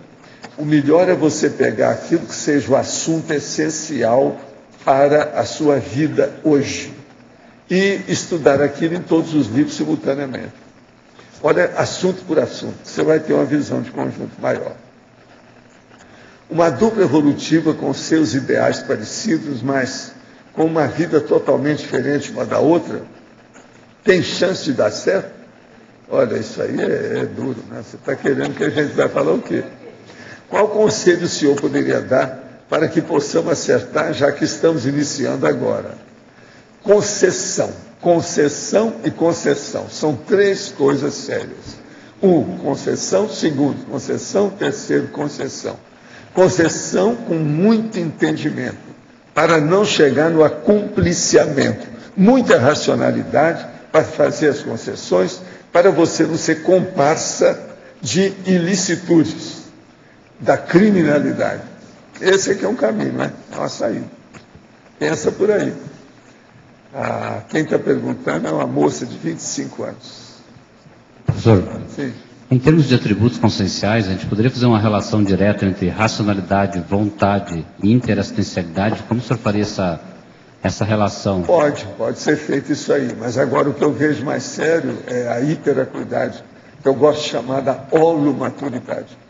É a maturidade maior, é que dá mais, especifica mais essa condição. Qual é o nível da sua holomaturidade? Então, por exemplo, essa semana você ficou desassossegado por algum motivo? Isso aí é sério. Mas, de certa forma, a própria racionalidade que leva a essa reflexão, em termos de hiperacuidade. Pois é. Mas agora a hiperacuidade, ela abrange tudo. A pessoa pode ter uma ideia do que é racionalidade real. Como é que fica? Porque, de certa forma, se a gente for pensar, o principal atributo evolutivo seria, de certa forma, a vontade, vamos dizer assim. Mas, para poder usar... A vontade é o poder que a pessoa tem. É aquilo que ela pode mexer no cosmos. Mas agora veja, se não tiver a qualificação dessa vontade, a qualificação da intenção, a determinologia, a determinação dessa pessoa naquilo que ela faz, com a holomaturidade para saber o que ela tem de racionalidade, de lógica, o que ela tem de reflexão, ela pondera aquilo que ela vai fazer, isso tudo é importantíssimo. O caminho é por aí. Agora, uma coisa vocês não vão poder reclamar de mim. Eu faço vocês pensarem mais nessa vida, nos atributos conscienciais. Só isso já é uma senhora tarde que nós estamos fazendo com vocês. Eu e os aparadores e eu. Que é pensar nos atributos, as faculdades mentais da pessoa. Porque a base da conscienciologia é desenvolvimento. Tem gente que vocês sabem, não pode pensar em faculdade mental, ele não se sente bem. Ele não pode abordar isso, isso faz mal para ele. Ele não tem capacidade de fazer isso com tranquilidade. Há tanto rolo que ele sabe que está enrolado, que ele não tem capacidade de se envolver com isso com tranquilidade. Seria muito difícil a consciência conseguir evoluir sem racionalidade. Seria quase impossível. Não é impossível. A racionalidade é o caminho do corpo do discernimento, que é o mental soma. Essa é que é a evolução. Se você alcançar e predominar o seu corpo de discernimento, você vira serenão. O caminho nosso é esse. Agora, por exemplo, vocês são ótimos, e isso é um grande efeito, e eu sempre já falei aí com os professores lá do curso intermissivo, eu sou a maior prova que, através do nosso trabalho, que os cursos intermissivos dão certo. Por quê? Vocês aguentam estudar as faculdades mentais comigo. Que é as faculdades da consciência. A maioria não aguenta isso. Antes a turma não aguentava. Pois é, mas agora são as faculdades mentais é que é o processo. Começa por aí. Então hoje eu já posso falar com vocês, depois que vocês serenaram um pouco as faculdades mentais, eu já falo nas parafaculdades conscienciais, que é o parapsiquismo, a parapercepciologia. É porque nós já fomos muito bons em racionalidade em N vidas. Agora a interassistencialidade é o foco principal dessa, por exemplo, de certa forma. Agora, por exemplo, hoje você já admite, o povo não reclama mais da gente falar em interassistencialidade, em vez de falar assistencialidade. São nuances dentro do processo super finório, sutil. Entende? É muito nuançado o assunto. Interassistencialidade e assistencialidade. A palavra me chamou muita atenção, ela fez toda a diferença desde o primeiro dia que você usou. Porque ela tira todo o ar de prepotência da prestação de serviço assistencial que a religião, que a TACOM, coloca a pessoa no mesmo nível do assistido. Então está todo mundo no mesmo plano. O negócio é seríssimo. Isso aí fez uma diferença enorme. Agora, viva o princípio da descrença. É o próximo passo. Professor, já que o senhor falou em parapsiquismo, eu comecei a perceber uma pulsação, quando eu, por exemplo, estou conectado na tertúlia, percebo a pulsação somática. O campo, de fato, é pulsante ou como eu percebo? Ele é pulsante pelo seguinte, é muito difícil de você ter uma emissão ou exteriorização de energia consciencial de modo contínuo. Tom! Nunca é assim, é sempre assim, tom, tom, tom, tom, tom, tom. Você está entendendo? Pode até aumentar a intensidade do processo, mas é intermitente. A maioria dos processos. Você está entendendo? Por exemplo, às vezes, quando eu acesso aqui, por exemplo, eu uso a minha energia, depois usa do amparador. Depois vem uma, por exemplo, da central extrafísica. Essa da central, às vezes, ela vem direta e contínua. Tom! E o negócio vai. Agora, você nota direitinho isso. Agora, eu quero te falar.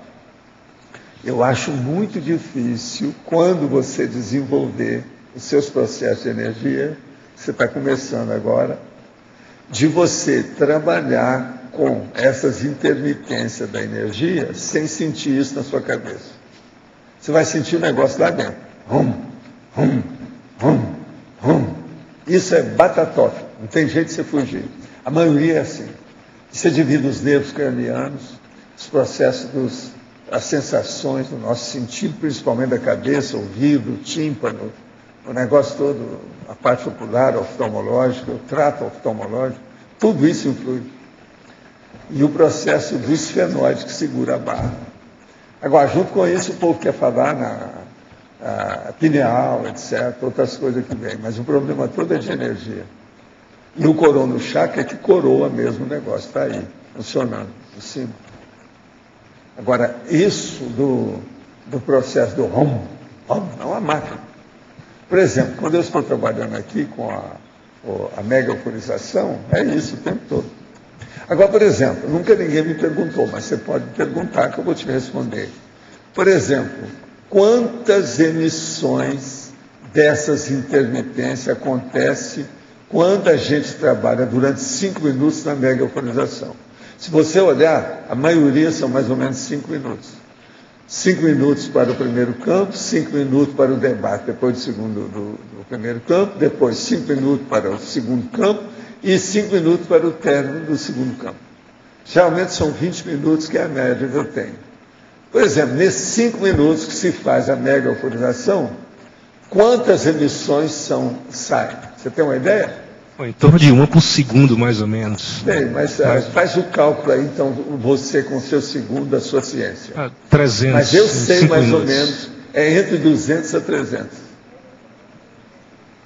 Você pode olhar. Então, por exemplo, é muito fácil, se você quer saber, durante 5 minutos, faz aí 250 vezes o processo.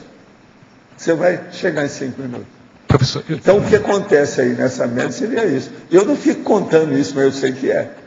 Eu já tenho experiência dessas coisas, 60 anos de praia.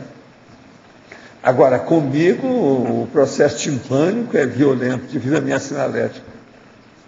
Eu já percebi o som intracraniano, mas é o resultado da atuação da musculatura. A vibração timpânica, os músculos, a contração da caixa craniana, a oblongata aqui, aquela função desses músculos todos, isso aqui, o que a gente faz. É aquilo que a turma do yoga, os orientais gostam, a gente mexer com a orelha. Entendeu? Isso aí é bobaginha, né? É coisa de histriônico, de circo. Entende? Pôr os pés para cima, andar de cabeça para baixo. Cada laboratório tem o seu, digamos assim, o nível de pulsação energética diferente, tipo uma assinatura diferente? Não. Aí depende de quem trabalha lá. Quer dizer, quem é a pessoa que vai ao laboratório e qual é o amparador que está trabalhando com ela. Aí é que varia. Agora, deixa eu só te falar. Com o passar do tempo, você tendo amparador e essas coisas caminhando, a situação fica de uma maneira institucionalizada. É imperdível. E outra coisa, chega num certo ponto que mesmo você querendo mudar, você não consegue. Você está engajado a tal maneira que acabou. E, no entanto, não tem possessão nisso. É tudo de caso pensado. Então você deixa acontecer. Agora, às vezes o negócio acontece comigo que eu faço, não, da minha parte eu já parei. Então eu fico de olho para ver o que acontece. Eles ficam usando tudo. Até que chega num ponto que parou. Você nota direitinho o término. Sabe? A coda. Quer dizer, a coda é a cauda, o final, a parte final do soneto. Então, é a coda do trabalho da energia. Aquilo que tem a terminação, a acabativa, a finalização. Completou. Agora, de vez em quando, isso é muito óbvio. Outra hora, você quer continuar com aquilo, e é espada. Está entendendo? Então, você vê tudo isso com o tempo. Agora, com o tempo, você fica muito argamassado dentro de uma amálgama entre você e a equipe extrafísica. Então, com isso, o processo do Max Mecanismo se expande. E a vida é outra para você. Agora, nesse nível, mesmo você querendo arranjar conflito, a condição não permite. Você fica numa condição aconflitiva. Você entende isso? Agora, por exemplo, a maioria das pessoas, você vai falar isso, ainda não dá, né? Não há repercussão, não há eco. A ressonância é pequena, porque a pessoa não admite, em tese, tais condições, que ela está tão envolvida com os problemas dela, os percalços, vicissitudes, traumas, que ela tem problema de conflito. Agora, você vai caminhar para isso tudo com muita lucidez, porque você já tem um gabarito grande de observação de detalhes. Quem fez muita experiência de detalhes em matéria de pesquisa convencional, ou aritmética, física, matemática, geralmente depois vai entender muito o processo da energia. E outra coisa, você vai ver que é uma lástima, você olha para os outros assim, fica com pena, fica constrangido, cria um problemão. É o senhor problema. Tem que pensar muito isso. Você está se preparando. Hoje eu não estou vendo a Fafá aí, faltou a Fafá. Ela saiu agora há pouco, tem uma reunião. Mas, professor, e a questão do... Eu ainda não percebo pensamentos, por enquanto só a energia. Então isso é uma coisa natural, você continuar trabalhando? Isso aí é a base do processo da manifestação da consciência. Né? Uma consciência, ela pensou. Ela tem que saber, ela pensou só para ela ou ela pensou sobre o cosmos? É aí é que entra o processo. Para onde ela está caminhando. Aí é que entra a energia. A energia é a outra coisa que tem no cosmos. O cosmos só tem duas coisas, o resto tudo é besteira isso aqui. Para ser mais direto, a consciência e energia. Mais é tolice. Para ser mais direto no meu comentário, é a questão da percepção da presença de consciências. Sim. Eu não tenho percepção. Isso é uma coisa natural da progressão. Com ataque, ritmia, isso tudo fica você. A sua consciência é isso tudo. Então ela não precisa mais de tanto veículo de manifestação, corpo, essa coisa. Não precisa de agentes. Ela funciona diretamente. Agora, ataque ritmíaco começa a mostrar isso. Eu estou aqui, aí eu penso lá na China. Daí a pouco eu estou no lugar que eu pensei, instantaneamente. Consciência é isso. Lúcida.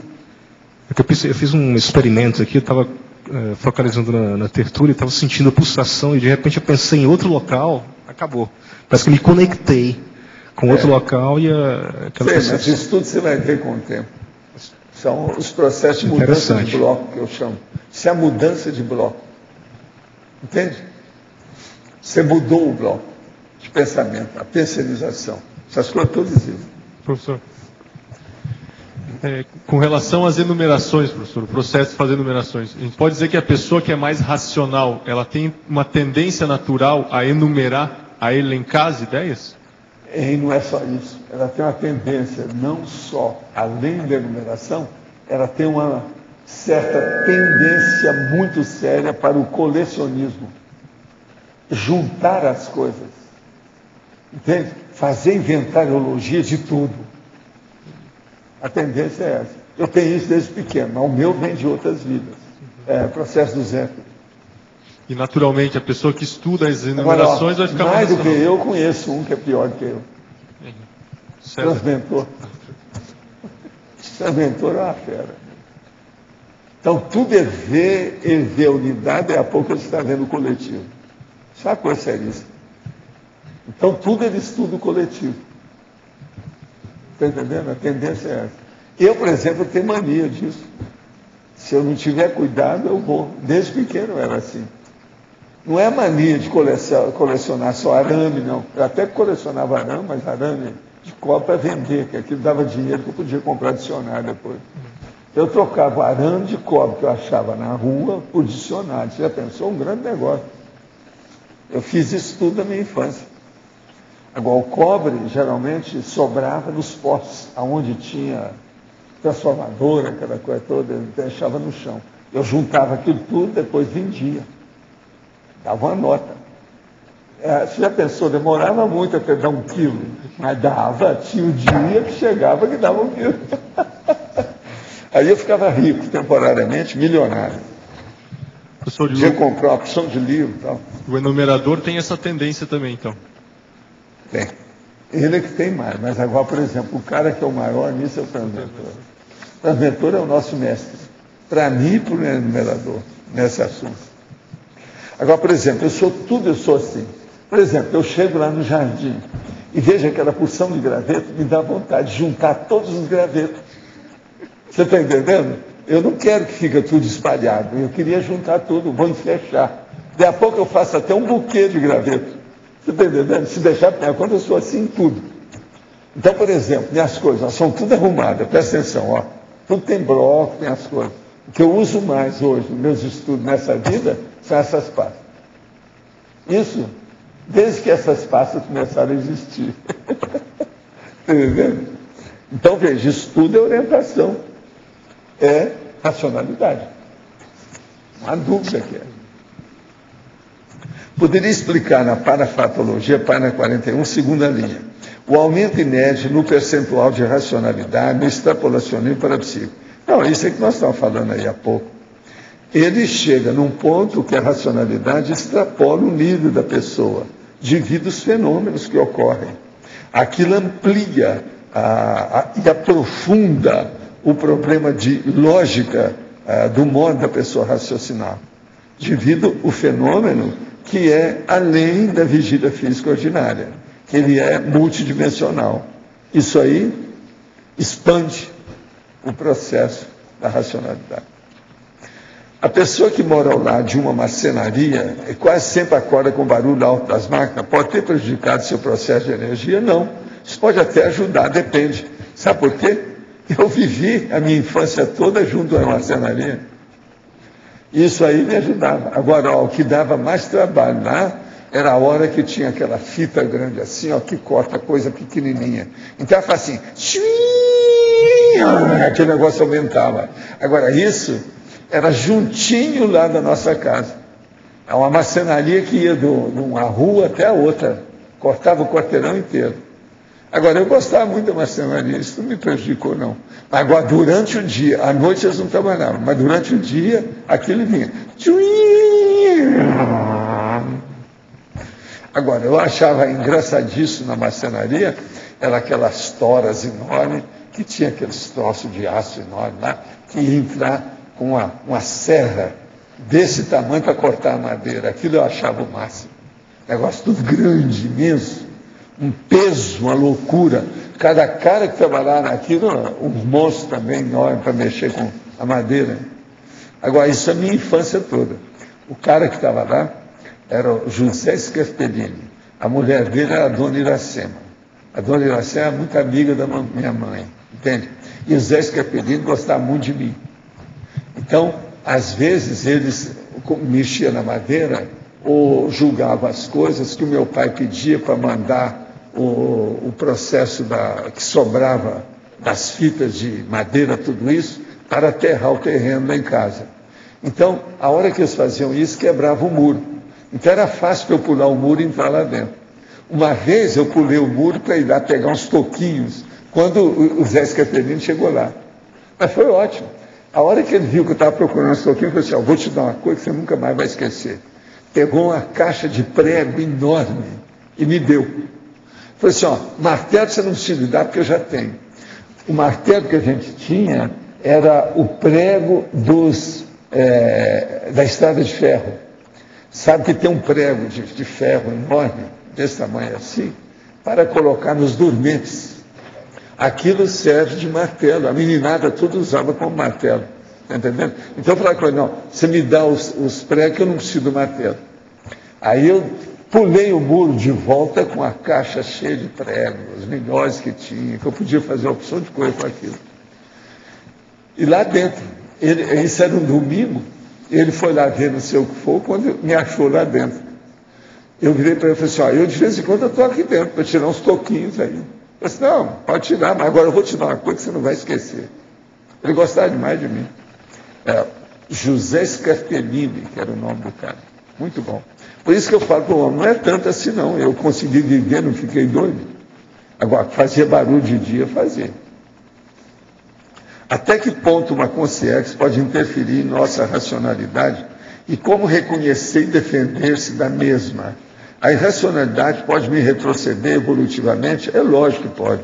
Agora, a irracionalidade, a consciência, ela interfere naquilo que mexe com a emoção da pessoa.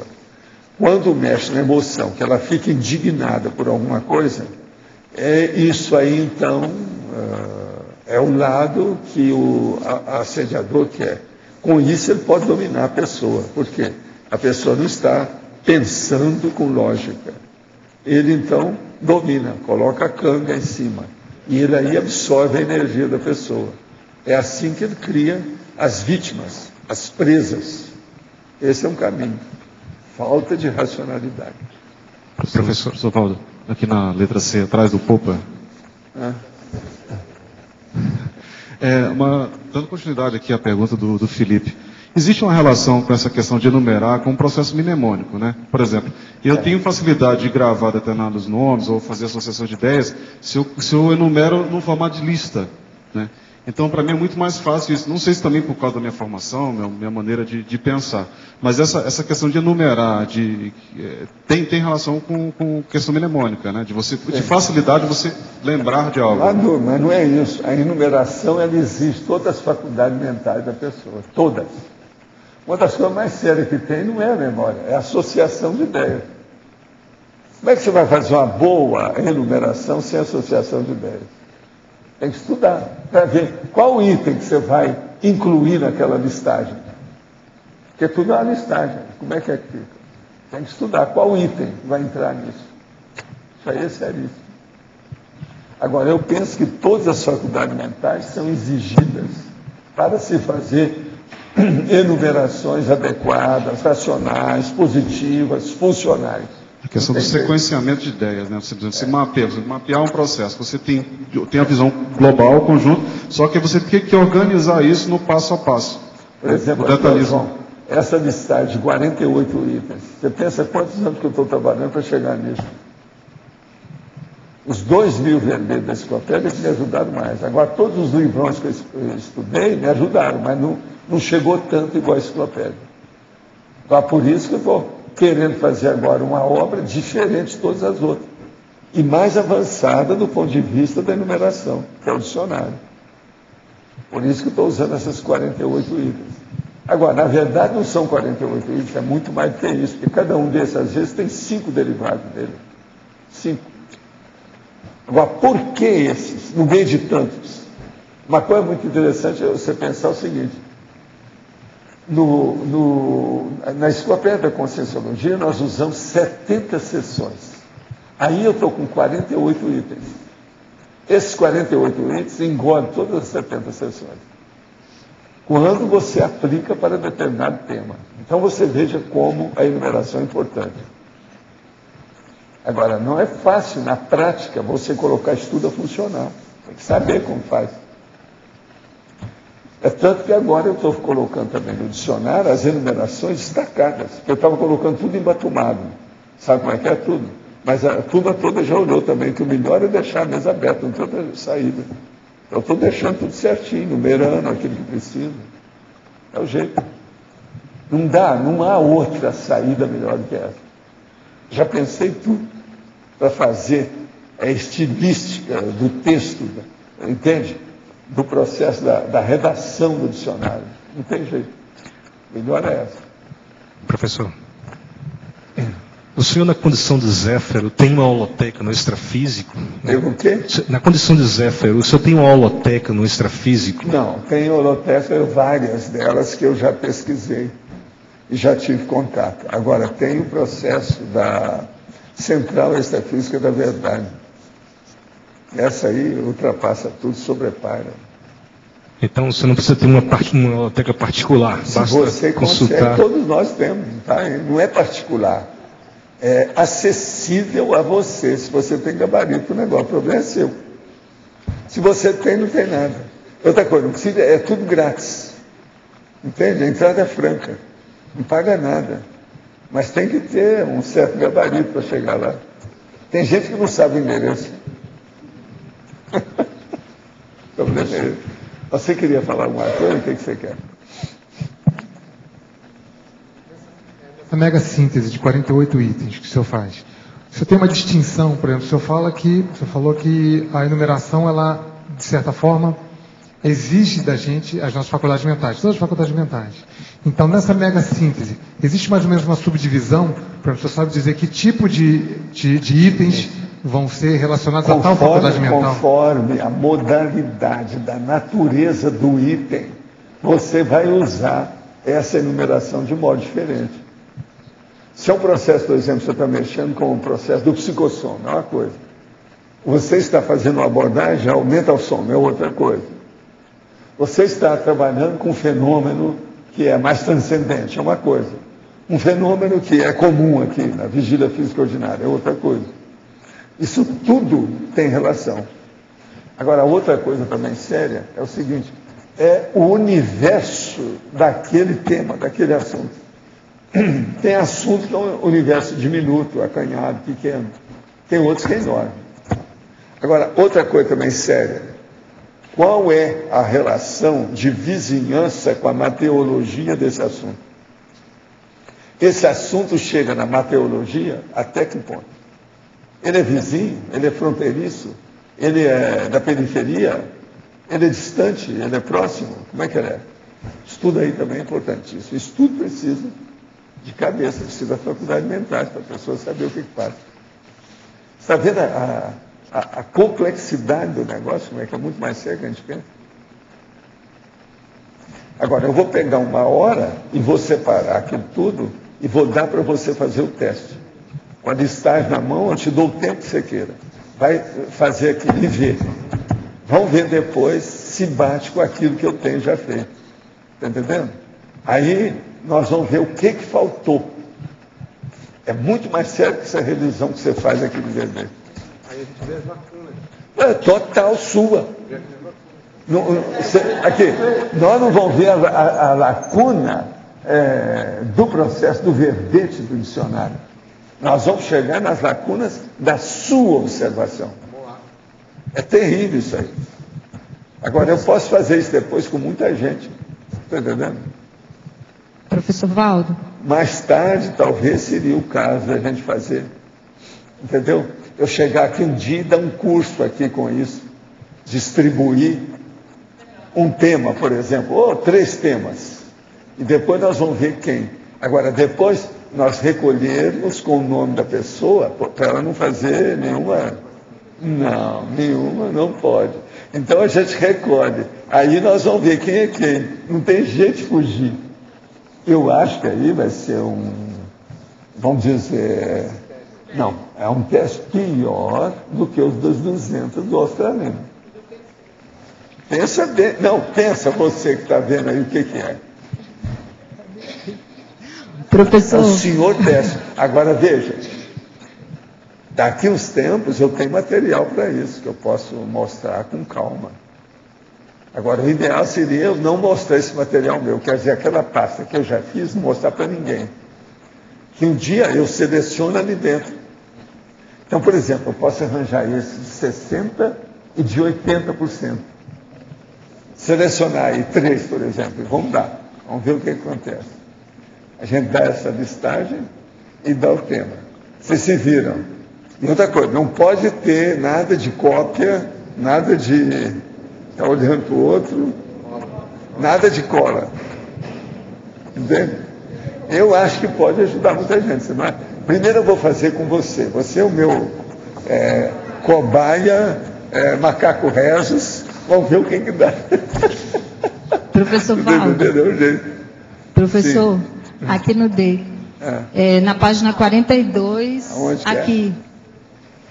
Sinergismologia. Eu gostaria que o senhor falasse desse sinergismo criativo, imaginação, racionalidade. O caso todo é o seguinte, a imaginação, ela precisa de ser condicionada e domesticada. Senão, em vez dela ajudar, ela piora a pessoa. Porque na imaginação você tem tudo. Pela imaginação é que você entra no onirismo, que é o mundo dos sonhos. E aí você sai da realidade. Na hora que você sai da realidade, pode acontecer muito desastre. Então a gente tem que evitar isso aí. De modo que o sinergismo, imaginação só, é muito fraco. Na hora que entra a racionalidade, aquilo se expande. Então é enriquecido, por isso que é sinergismo.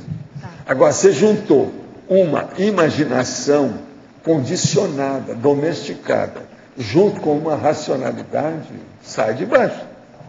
Aí é que entra Neo Verpon, as verdades relativas de ponta, a heurística, entra as novidades da história. A verponologia é baseada nisso. E, por exemplo, no experimento lá no acoplamentário, como é que a gente faz essa diferença, se a gente está imaginando, onde é que entra a racionalidade nisso? O acoplamentário, o ideal é a pessoa fazer vários acoplamentários e anotando tudo. Em cada experimento, anota tudo. Ela tem que anotar, se for possível na hora, se não for possível depois. E outra coisa, depois que acabar o complementar, ela ir para casa e começar a pensar em tudo que aconteceu. Faz uma revisão de tudo aquilo, que alguma coisa escapou. Sempre é assim. Aquilo que escapou, a pessoa anota. Agora, se ela fizer, como eu falo aqui, 6 acoplamentários, ela vai começar a ver até as mãozinhas que aparecem lá materializadas de vez em quando. Ela fica sempre materializada, mexendo com as energias. Isso tudo aparece lá. Entende? Agora, a pessoa tem que insistir, ter paciência e fazer os registros. Registros são muito importantes. Nós ainda temos 4 minutos. O que é que ficou mal parado aí? Tem alguma coisa? É você então, chefe? O senhor comentou os 5 minutos da megaforização. O senhor recomendaria mais ou menos esse timing? Se a gente quiser aplicar em casa, a técnica... Não, a pessoa aplicar em casa depende do temperamento dela, a gente não pode estabelecer tempo, não. Para quem está começando, tem que deixar a pessoa para ver como é que ela sai. Eu aqui, porque eu sou profissional, né? Eu já sei tudo, junto com os aparadores, a gente já sabe. Agora, observa que vocês vão ver que é 5, 5, 5, direitinho. São 4 vezes 5. Geralmente são 20 minutos que dá. O que diminui esse percentual não é o percentual da megaforização, é o percentual das conversas depois. Uma pessoa, por exemplo, que às vezes não fala muito, ou que está por cima, não precisa falar muito, então não usa os 5 minutos dela. As 3 pessoas. Então isso muda. Observa que o negócio tudo é matemático, gente. É tudo ali, rom, 5 minutos rom, 5 minutos de conversa, mais 5 minutos com rom, depois mais 5 minutos de conversa. É isso que é a megaforização para mim. Então ela deixa fluir para verificar o timing dela mesma. Né? Não. O que eu estou falando é a realidade. Tudo eu sou dominado por isso. Com a maior naturalidade eu me sinto bem. Você está entendendo? A gente fala, o povo pensa que eu estou fantasiando, que eu estou criando esse processo. Não tem nada disso. O negócio existe. O processo tem as consciências que estão trabalhando. Professor, o que o senhor faz na mega euforização, além da exteriorização? Qual o processo? Qual a técnica? Não, aí agora é a hora que a minha vontade entra. De vez em quando eles mesmos dão a dica, a deixa para eu entrar com a história. Aí eu amplio o processo, aí sai muita coisa de mim. Né? Aí entra ectoplasmia, entra estudo. Quando precisa, eu potencializo o processo, eu faço o reforço. Do jeito que eu tenho reforço de fora, eu posso fazer o meu reforço de dentro. Tudo isso existe dentro do campo, quando ele está bem instalado, tudo arrumado. E aqui o campo é perfeito. Não tem meio termo. Funciona. Entra também a Central Astrofísica da Fraternidade nessa hora?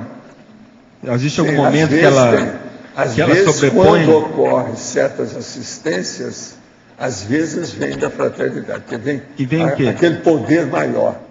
É aquilo que o Camões falava, um poder maior se levanta. Tem aquele negócio que vem maior. Você está entendendo? Você nota direitinho. E aí, às vezes, não é só da energia, é um processo maior. Quase sempre isso ocorre quando tem alguma assistência coletiva. O que é que vem assim, da fraternidade? É uma ideia, uma energia? Não, vem uma espécie assim, de beneplácito maior, não é só ideia. O holopensene se entrega, mexe com tudo, enriquece tudo na hora. É como se enchesse aquilo até vai saindo, você está entendendo? Não, uma potencialização em tudo. Esse seria o caso. Isso é impressionante, a gente vê. Agora, isso é raridade, não é sempre que ocorre, não. Ocorre mais difícil de da energia mesmo. A fraternidade, qual que é a mais difícil de se acessar? Da fraternidade ou da verdade? Não, é da verdade que é a mais difícil. A verdade é mais difícil? É a última, é a terceira, mais brava é da verdade. Muito difícil você pegar por causa do processo de ideia. Se você não tem as ideias, aí não é só racionalidade. Aí é um processo de cognição profunda. Senão não adianta. Eles não vão acrescentar uma coisa em você que você não vai entender nada. Outra coisa, não se tem tempo para isso. Tem que lembrar o seguinte, toda vez que você acessa uma central dessa, você entra praticamente dentro de um nível de taquitimia. Não é um negócio, vamos então, devagar, eu estou pensando, não existe isso. É tudo preto no branco, rapidinho. É lampadante. Você encaixa com o maxi mecanismo? Tudo. Gente, muitas graças para vocês e os nossos comerciais, por favor. Obrigada. As pontuações da tertúlia de hoje foram 105 assinaturas no livro de presença, 26 perguntas presenciais, 23 perguntas respondidas online, 47 votos presenciais, 10 votos online. Hoje temos 5 recados. João Paulo com 5 baia, Milena, autogestão, ensino à distância, Marilene e Neida, segundo Congresso Internacional de Verbonologia, a mim, 40 manobras, Rosa, programa Verbetografia, ensino à distância. E antes, Fernando vai falar sobre os amigos da enciclopédia. Boa tarde a todos. Estamos aí no dia 26, próximo do final do mês de agosto. Convidamos então aqueles amigos da enciclopédia que estão com a assinatura vencida. Tem muita gente vencida aí nos últimos meses. Pudesse renovar esse mês ainda, ajudaria muito na recomposição dos valores aí para o caixa aí que mantém toda essa estrutura. E também quem quiser fazer uma nova assinatura. Então aproveita e concorre ao sorteio mensal de agosto. Vamos sortear um livro, Onde a Religião Termina, um curso de assistenciologia patrocinado pelo IPC e um netbook HP prático, novo, né, com uma boa configuração, fácil de usar, é portável, né? Então foi doado por um amigo da enciclopédia e ele vai ser sorteado então no próximo domingo, dia 4 de setembro, para quem tiver com a assinatura em dia do programa Amigo da Enciclopédia. Então, quem quiser interesse, procure a recepção do SEC, procure a gente aqui para fazer a sua renovação da assinatura. Obrigado. Boa tarde, eu venho falar do curso Consim-Cobaia do Conscienciograma, promovido pela Conscius aqui no CAEC, mensalmente. O curso tem participação de até no máximo 10 participantes, estudantes, que vão ser sorteados para 3 campos de Consim-Cobaia. Cada campo tem duração de 1 hora. O curso ele trabalha com a interassistencialidade e a heterocrítica mais cosmoética, onde as pessoas se submetem a responder uma folha de avaliação no conscienciograma e as pessoas vão falando a respeito das respostas que ela deu naquela folha de avaliação. A heterocrítica é inavaliável para quando a gente participa de uma dinâmica como essa. Então, quem nunca participou e quiser participar, vai ser o próximo no dia 3 de setembro, cai num sábado, 3 de setembro, logo depois da tertúlia. Então, Consim-Cobaia do Conscienciograma, dia 3 de setembro, sábado, aqui no CAEC, maiores informações pela recepção do CAEC. E se você é de fora e pretende participar de algum Consim-Cobaia, que acontece todos os meses, é só entrar em contato com o CAEC ou no site da Conscius para saber as próximas datas e se planejar para vir para Foz. Ok? Obrigado, boa tarde. Boa tarde a todos. Eu queria convidar para o curso Autogestão Existencial em EAD. Então, qualquer pessoa de qualquer lugar do Brasil ou do exterior pode participar desse curso. Basta ter um computador e acesso à internet. O curso trata de como conciliar as diferentes áreas da vida, como profissão, trabalho, família. No nosso caso, tem o voluntariado, TENEPS, a escrita do livro. Né? Então, como conciliar as diferentes áreas da vida, não sobrecarregando uma em relação à outra. Neste curso, discutiremos algumas técnicas para ajudar a ampliar a produtividade dentro da programação existencial. As inscrições serão realizadas até o dia 31 desse mês, pelo site da Apex ou aqui na recepção do CAEC.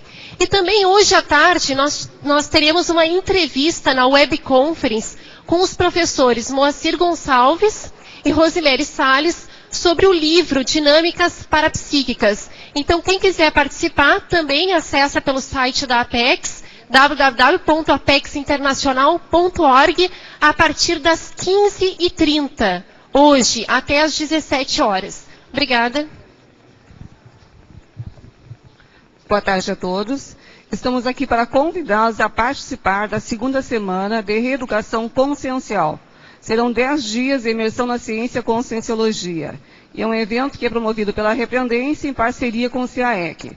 Então, acontece no período de 7 a 16 de outubro, gente. E inicia com a 5ª jornada de educação, que vai de 7 a 9. E encerra com a jornada de Verbonologia, com o Congresso de Verbonologia. O destaque hoje serão para os cursos simultâneos que acontecerão entre um evento de final de semana e outro. Então, haverão cursos simultâneos dedicados aos parapedagogos. A exemplo de plano de aula, plano de pré-aula e conscienciologia, MBE para professores, itinerância conscienciológica, mecanismo da aprendizagem comportamental, cognitiva e evolutiva, e uma retificação. Esses cursos são para professores docentes de conscienciologia em geral, interessados em melhorar a sua qualificação.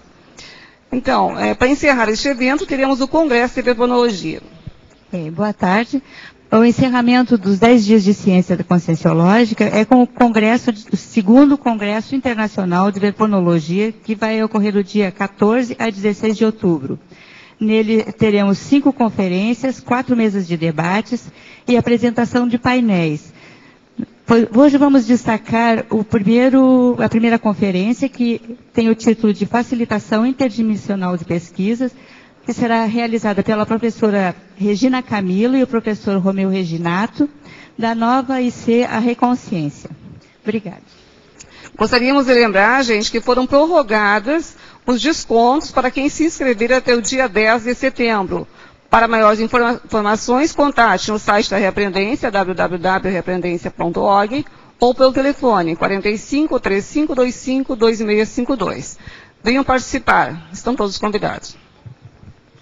Boa tarde, meu convite é para que você venha participar do próximo curso 40 Manobras Energéticas, que acontece aqui em Foz do Iguaçu, nos dias 22, 23, 24 e 25 de setembro.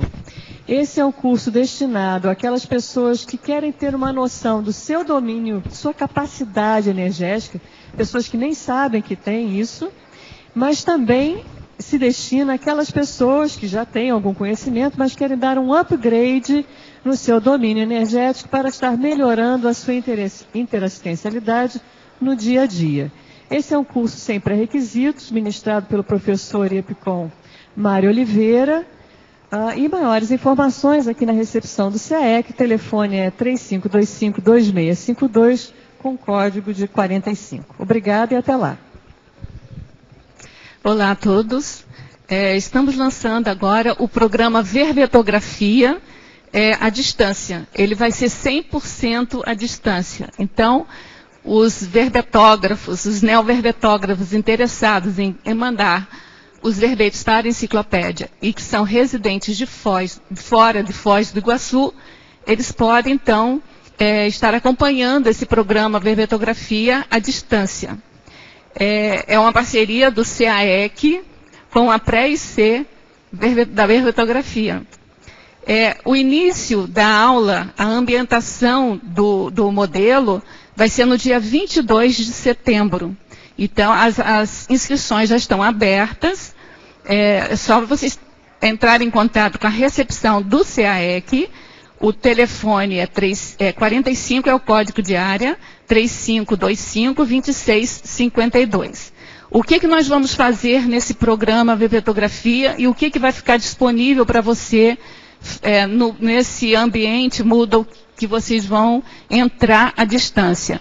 Nós temos os vídeos das aulas, nós temos os textos escritos disponíveis correspondentes com as aulas, e nós vamos ter uma vez por semana, que vai ser na quinta-feira, de 7h30 da noite até as 9h30 da noite, uma aula online para tirar dúvida. Tá? O que a gente está explicando nessas aulas? A gente vai falar para vocês a estrutura de como é que se compõe um verbete e vai trabalhar, detalhar tecnicamente, sessão por sessão. Então, a gente convida todos, os moradores de Foz também podem fazer nesse modelo à distância, né?